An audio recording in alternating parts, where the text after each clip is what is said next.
اعوذ باللہ من الشیطان الرجیم، بسم اللہ الرحمن الرحیم۔ شروع اللہ کے نام سے جو بڑا مہربان نہایت رحم کرنے والا ہے۔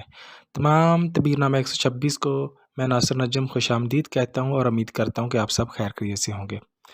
آج کا عنوان ہے اگر کوئی شخص خود کو بیمار دیکھتا ہے۔ اگر کوئی شخص خواب میں خود کو بیمار دیکھتا ہے تو اس کی کیا تعبیر ہو سکتی ہے؟ اس سے پہلے کہ میں آپ کو تعبیر بتاؤں، آپ لوگوں سے گزارش ہے کہ تبیر نامہ 126 کو سبسکرائب کر دیں، ویڈیو کو لائک اور شیئر کر دیں اور بیل آئیکن کو پریس کر دیں تاکہ ہر نئی آنے والی ویڈیو آپ تک پہنچ سکے۔ آج کا عنوان ہے اگر کوئی شخص خواب میں خود کو بیمار دیکھتا ہے تو اس کی کیا تعبیر ہو سکتی ہے؟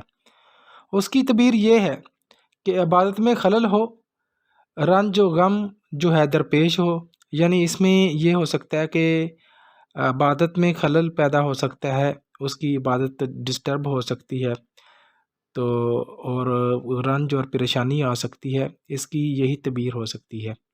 اپنا ڈھیر سارا خیال رکھیے گا۔ اللہ حافظ۔